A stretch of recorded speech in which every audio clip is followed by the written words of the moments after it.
Hello everyone, welcome to in this session. साथियों, आप सभी को होली की बहुत बहुत शुभकामनाएं।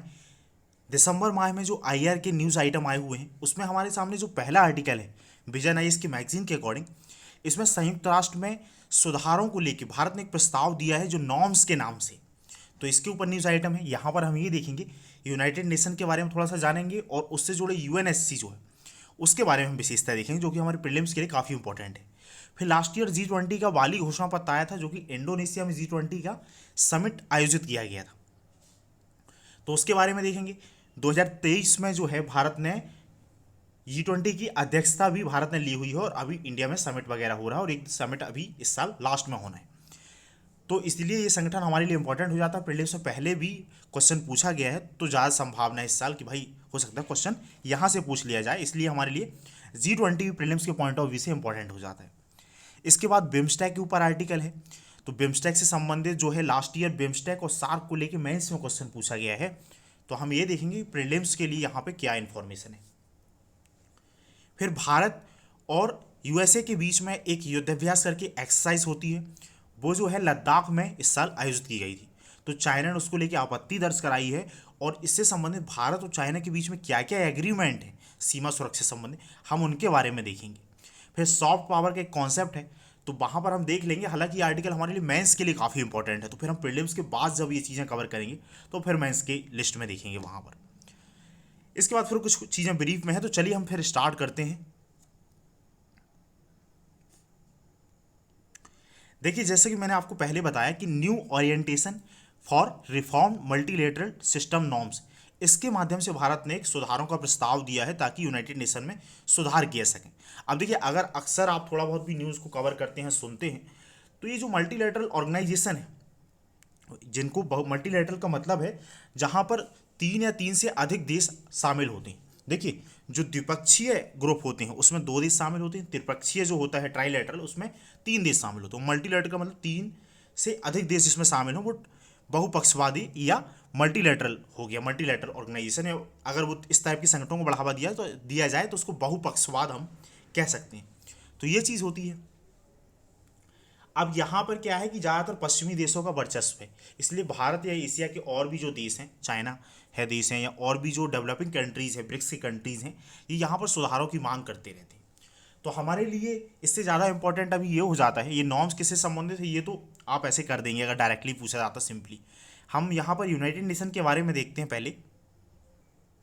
देखिए, अगर हम थोड़ा सा इतिहास में चलें तो जब पहला विश्व युद्ध होता है उसके बाद पेरिस में जब शांति सम्मेलन आयोजित किया जाता है तो वहाँ पर एक लीग ऑफ नेशन बनाया जाता है ताकि कोई युद्ध वगैरह फिर से ना हो इस तरीके का, ताकि वैश्विक शांति को और स्थिरता को बनाए रखा जा सके, शांति सुरक्षा और स्थिरता को कंटिन्यू किया जा सके।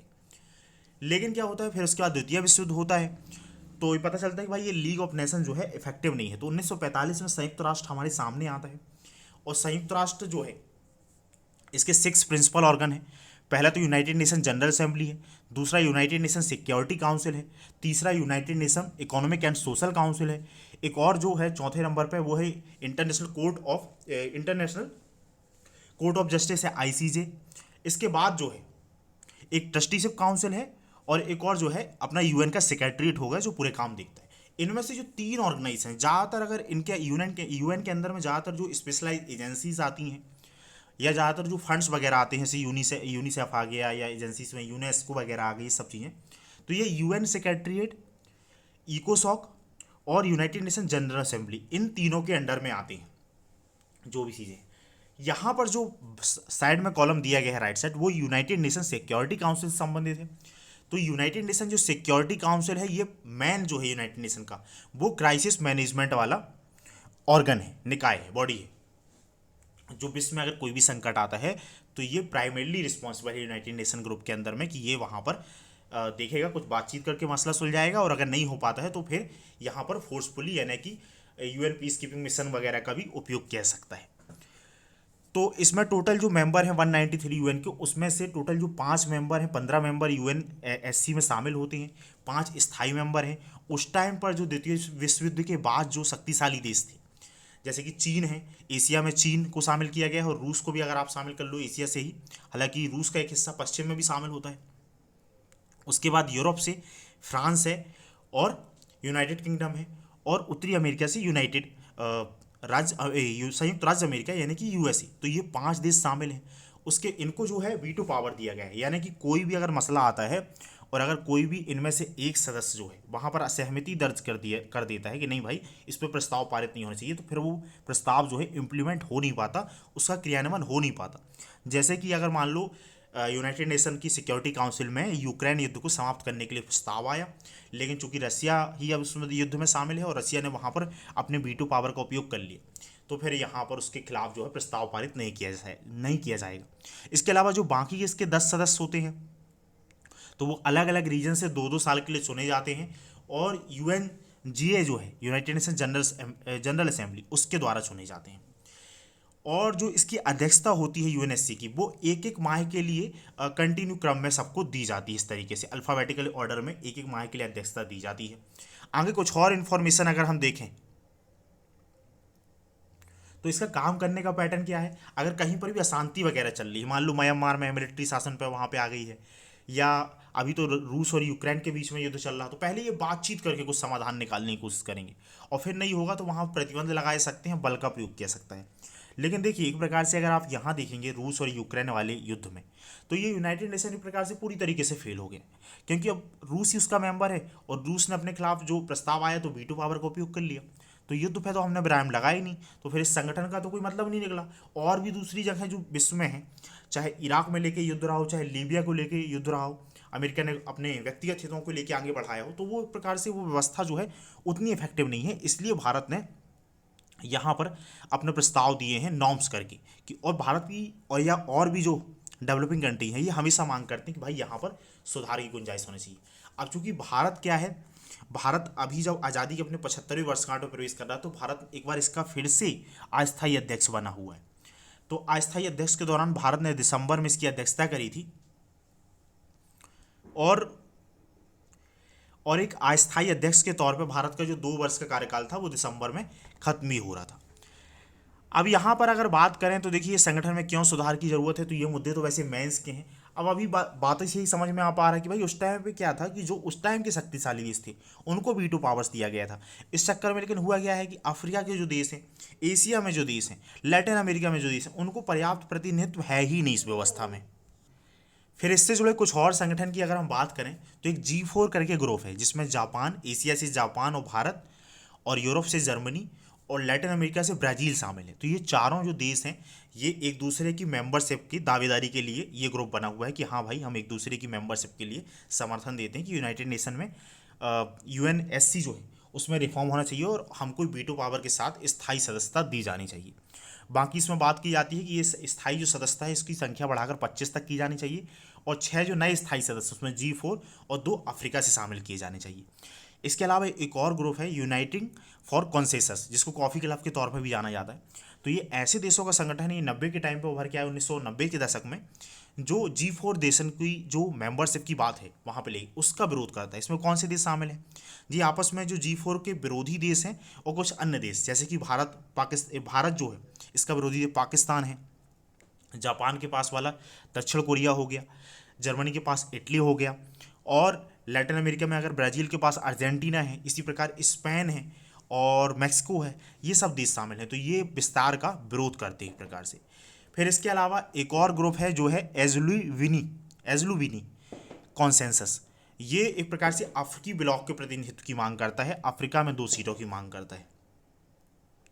फिर L69 समूह है, ये स्थायी और अस्थायी दोनों श्रेणियों में सुरक्षा परिषद का विस्तार करने की मांग करता है, और नए स्थायी सदस्यों के पास वीटो अधिकार के साथ साथ P5 के समान ही प्राधिकार और विशेषाधिकार होने की बात करता है। तो इस टाइप की इनकी डिमांड्स हैं। अब अगर हम आगे बढ़ें इसमें देखने वाली बात यही थी। नेक्स्ट जो हमारे सामने न्यूज़ आर्टिकल है वो G20 का 17वां शिखर सम्मेलन जो है वो इंडोनेशिया के बाली में आयोजित किया गया था। तो वहाँ पर बाली डिक्लेरेशन को अपनाया गया है। इसकी जो थीम थी वो रिकवर टुगेदर और रिकवर स्ट्रॉन्गर है, और इंडोनेशिया इसकी अध्यक्षता कर रहा था, इसलिए वहाँ पर इसकी जो है शिखर सम्मेलन को आयोजित किया गया था। हमारे लिए सबसे पहले इंपॉर्टेंट है G20। तो G20 के बारे में हम देखते हैं। अब देखिए अगर हम G20 की बात करें तो दुनिया के ज़्यादातर जो सबसे शक्तिशाली देशों का, एक प्रकार से ये शक्तिशाली 20 देशों का आप ऐसा कह सकते हो, उनका ग्रुप है। तो इस साल चूंकि इसकी समिट जो है भारत में भारत जो है इसकी अध्यक्षता कर रहा है और इसका समिट भारत में आयोजित किया गया, तो इसलिए इसके मेंबर भी इंपॉर्टेंट हो जाते हैं। अब अगर हम मेंबर कंट्रीज़ की बात करें तो उत्तरी अमेरिका कॉन्टिनेंट में आप देखेंगे कि इसमें मैक्सिको शामिल है, यूएस शामिल है और कनाडा शामिल है। अगर साउथ अमेरिकी कॉन्टिनेंट की बात करेंगे तो वहाँ से हमको ब्राज़ील मिल जाएगा और अर्जेंटीना मिल जाएगा। इसके बाद जो है, इसके बाद यदि फिर हम अफ्रीकी कॉन्टिनेंट की अगर बात करें, अफ्रीका की बात करें, तो वहाँ से केवल साउथ अफ्रीका शामिल है। फिर यूरोप की अगर बात करें तो पूरा यूरोपियन यूनियन शामिल है। और उसके अलावा फिर हम अगर एशिया में आ जाएं तो एशिया में रूस इसका मेंबर है, जापान इसका मेंबर है, साउथ कोरिया इसका मेंबर है, चाइना इसका मेंबर है, इंडिया इसका मेंबर है और टर्की इसका मेंबर है और यहाँ पर सऊदी अरेबिया इसका मेंबर है। फिर नीचे इंडोनेशिया मेंबर है। तो ये एक प्रकार से इसके सभी संगठन हैं। और यूरोपियन यूनियन के अलावा अगर आप अलग अलग कंट्रीज़ की बात अगर आप करेंगे, और यहाँ पर अगर हम यूरोपीय जो संघ है इसको एक मेंबर के तौर पे अलग करके वहाँ की कंट्री गिनेंगे, तो फिर यूरोप से यहाँ पर जर्मनी देखने को मिलेगा, इटली देखने को मिलेगा, फ्रांस देखने को मिलेगा और यूके देखने को मिलेगा, यूनाइटेड किंगडम। तो ये सब मेंबर है इसके G20 के। अब ये है क्या, एक प्रकार से क्या है, जब साउथ ईस्ट एशियन में जो क्राइसिस आया हुआ था, जिसको एशियन टाइगर क्राइसिस के तौर पर भी जाना जाता है, तो वहाँ पर जो संकट आया गया था तब ये संगठन बनाया गया था। और इसका पहले उद्देश्य था कि भाई आर्थिक सहयोग को इसको बढ़ावा दिया जाए। और ये एक प्रकार का इनफॉर्मल ग्रुप है, मतलब कि इसका कोई प्रॉपर सचिवालय वगैरह नहीं है, इसका प्रॉपर कोई हेडक्वार्टर वगैरह प्रॉपर है नहीं है। जो इसकी मेंबरशिप होती है तो इसमें ट्रोइका करके ग्रुप होता है। ट्रोइका में कौन कौन शामिल होते हैं, जो प्रेजेंट मेंबर है, उसके पहले वाला मेंबर, उसके बाद वाला मेंबर।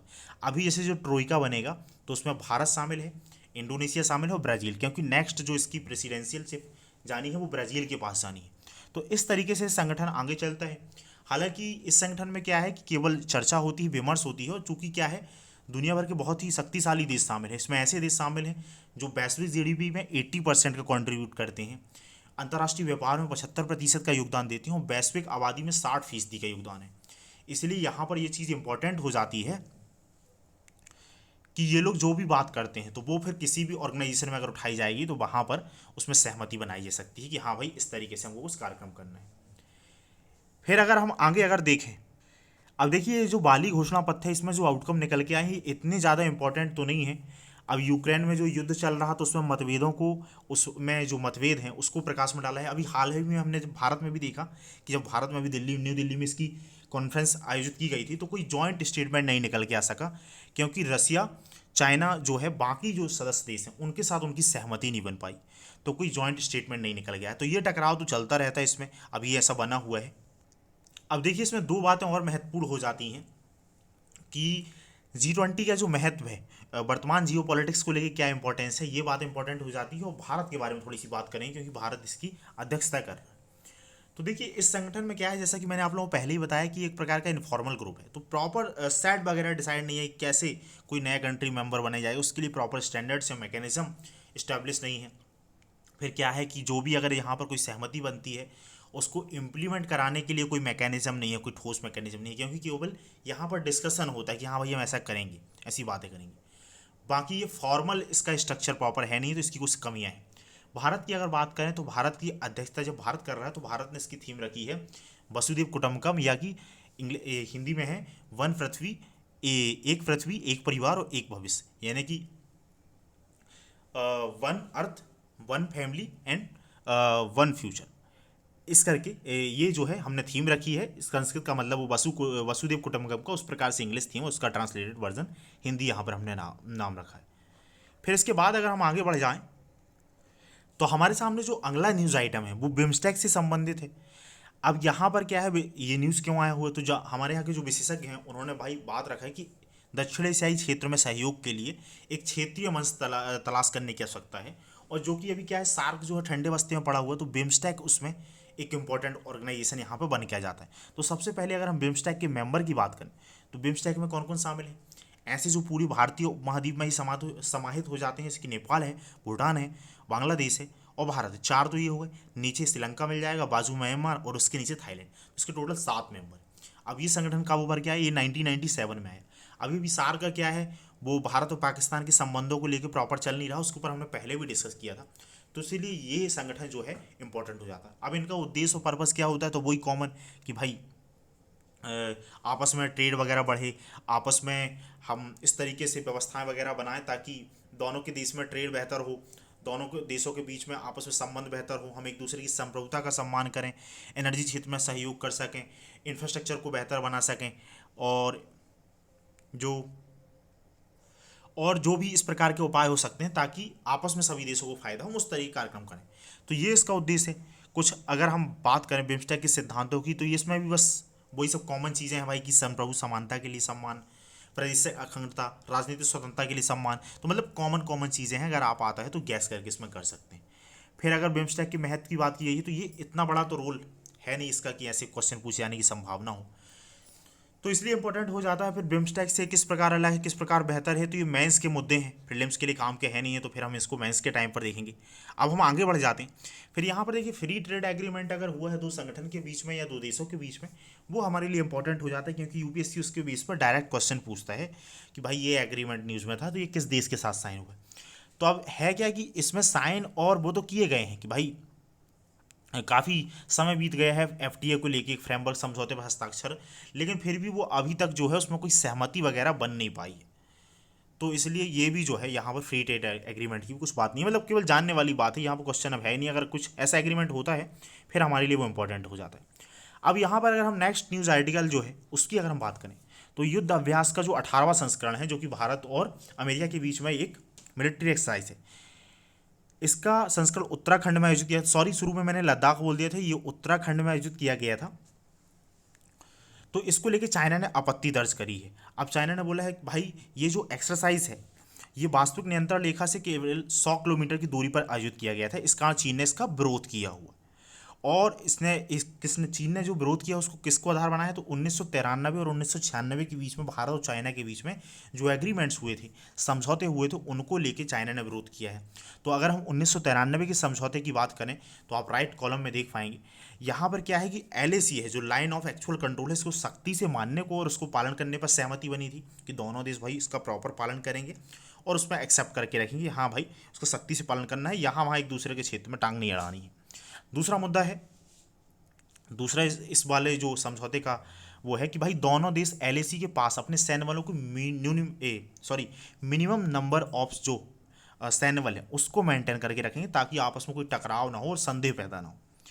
फिर परस्पर जो चिन्हित क्षेत्र है उसमें कोई सैन्य अभ्यास नहीं करेंगे, और LAC के निकट जो है अगर सैन्य अभ्यासों की पूर्व सूचना एक दूसरे को प्रदान करेंगे, अगर कुछ ऐसा वहाँ पर कोई सैन्य अभ्यास किया जाता है तो एक दूसरे को पहले से ही सूचना प्रदान करेंगे। फिर जो 1996 का जो समझौता है उसमें क्या है कि कोई भी पक्ष जो है एक दूसरे पक्ष के विरुद्ध अपनी सैन्य क्षमता का प्रयोग नहीं करेगा, और दूसरी बात कि सीमावर्ती जो तटवर्ती क्षेत्र हैं LAC के पास, वहाँ दोनों पक्षों की ओर से कोई भी सशस्त्र बल जो है तैनात नहीं किया जाएगा। हालांकि अभी चाइना में जो पिछले 2-3 साल से जो हरकतें की हैं उसकी वजह से तो क्या है, और टकराव, चाइना ने ही पहले इसका उल्लंघन किया हुआ है, और हालांकि फिर ये दावा कर रहा है कि हमने इसका उल्लंघन किया हो। तो इसमें देखने वाली बात इतनी ही थी। फिर देखिए जो नेक्स्ट न्यूज़ आर्टिकल है हमारे सामने, वो सॉफ्ट पावर की बात करता है। अब सॉफ्ट पावर क्या होती है, तो भाई सॉफ्ट पावर ये होती है, दो तरीके की इंटरनेशनल रिलेशन होते हैं, उसमें अलग अलग टाइप्स की पावर होती है। एक तो होती है सॉफ्ट पावर और एक होती है हार्ड पावर, और उसी को दोनों का कॉम्बिनेशन कहलाया जाता है स्मार्ट पावर। अब यदि हम इसकी ऑफिशियल डेफिनेशन की बात करें, तो विदेश मंत्रालय के अनुसार जो सॉफ्ट पावर है उसके तहत अनुनय और आकर्षण का उपयोग किया जाता है।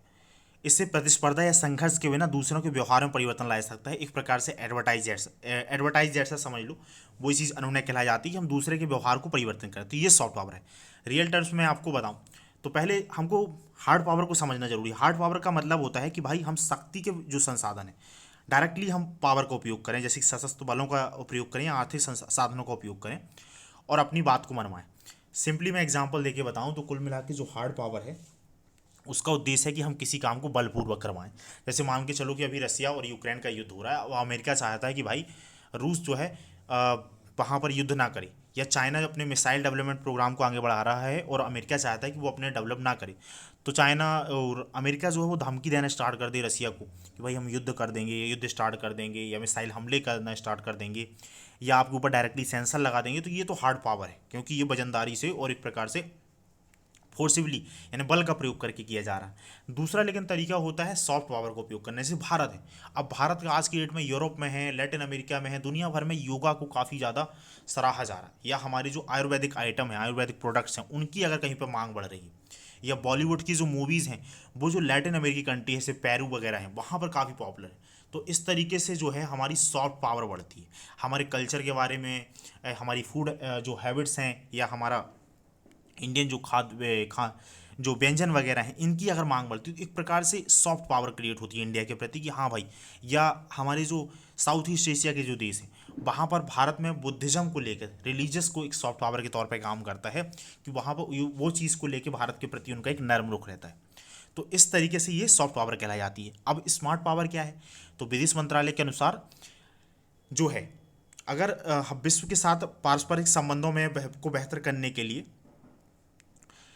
स्मार्ट पावर का मतलब जो है कि उसमें हार्ड पावर के साथ साथ सॉफ्ट पावर का भी अगर विवेकपूर्ण मिश्रण दोनों का उपयोग किया जाए तो वो स्मार्ट पावर है, जो कि नाम से ही क्लियर हो जाता है कि इन दोनों का मिक्सचर है। तो हमारे लिए जानने वाली बात प्रीलिम्स के लिए यही इंपॉर्टेंट थी। फिर जो अगर हम मेंस की बात करें तो मेंस के लिए क्या है, ये जो आर्टिकल आया हुआ है ये मेंस के लिए काफ़ी इंपॉर्टेंट हो जाता है, क्योंकि इसमें काफ़ी विस्तार से दिया गया है कि कौन कौन से ऐसे एलिमेंट्स हैं जिनको हम मेंस में उपयोग कर सकते हैं। हालांकि इनमें ऐसी कम संभावना है कि इसमें प्रीलिम्स के लिए क्वेश्चन बने, तो इसलिए फिर हम यहाँ पर डिस्कस नहीं करते हैं। अभी आप सॉफ्ट पावर के बारे में केवल कॉन्सेप्ट जान लीजिए, वहाँ पर अगर कुछ पूछा जाता है डायरेक्टली इनडायरेक्टली तो हम उपयोग कर लेंगे, क्योंकि मेंस में काफ़ी ज़्यादा पॉसिबिलिटी इसके ऊपर। यहाँ पर देखिए इंडेक्स की बात करी गई है, ग्लोबल सॉफ्ट पावर इंडेक्स 2000 की बात करी गई है, जो कि ब्रांड फाइनेंस के द्वारा जारी किया जाता है।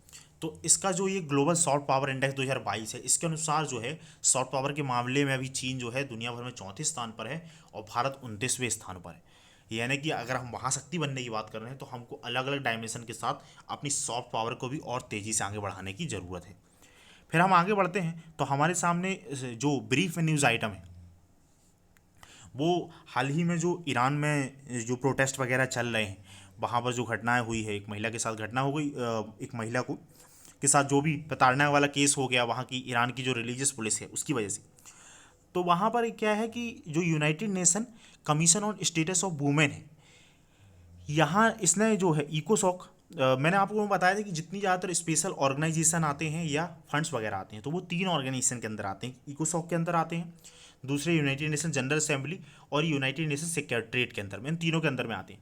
तो ये जो United nation commission on status of women है तो इसके अंतर्गत जो इकोसॉक के अंतर्गत ही आएगा। तो संयुक्त राष्ट्र की आर्थिक और सामाजिक जो परिषद है इसने ईरान को CSW की सदस्यता से हटाने के लिए एक संकल्प स्वीकृत किया है, तो ये इसलिए न्यूज़ आइटम आ जाता है। अब हम UN CSW के बारे में देखें अगर, तो ये एक प्रकार का अंतर सरकारी निकाय है और इसका मुख्य पर्पज़ जो है यहाँ पर है जेंडर इक्वालिटी को बढ़ाना और महिलाओं को एम्पावरमेंट करना है, महिलाओं के सशक्तिकरण को बढ़ाना और लैंगिक समानता को बढ़ावा देना। फिर इसकी बात करें भाई ये कब इस्टाब्लिश हुआ था, इकोसॉक ने इसकी स्थापना 1946 में की थी। बीजिंग डिक्लेरेशन और प्लेटफॉर्म फॉर एक्शन को कार्यान्वयन में ये अग्रणी भूमिका निभाता है, यानी कि ये जो दोनों चीज़ें हैं वो कहीं ना कहीं जेंडर इक्वालिटी और वुमेन इक्वालिटी और वुमेन एम्पावरमेंट से संबंधित है। फिर इसमें क्या है कि संयुक्त राष्ट्र के 45 सदस्य देशों में से प्रत्येक से एक प्रतिनिधि शामिल होता है और प्रतिनिधि का चयन इकोसॉक समान भौगोलिक वितरण के आधार पर करता है। अब है क्या कि हमने देखा यूनाइटेड नेशन जो जनरल असेंबली है उसमें 193 मेंबर हैं, तो उसमें से रीजन वाइज कुछ कुछ मेंबर डिसाइड रहते हैं। जैसे अफ्रीका से मान के चलो वहाँ से हमको 13 मेंबर करीब चुनने हैं, 13 या 15 इस तरीके से ऑलमोस्ट चुनने हैं। तो ऐसे करके टोटल 45 मेंबर चुने जाएंगे और उसका जो एक एक प्रतिनिधि होगा वो इसमें शामिल होगा। और जो CSW है, United nation commission on status of women, Bharat 2021 से लेकर 2025 तक के इसके एक सदस्य के तौर पे चुना गया है। तो ये जानकारी थी जो हमारे लिए प्रीलिम्स में काम की हो सकती है।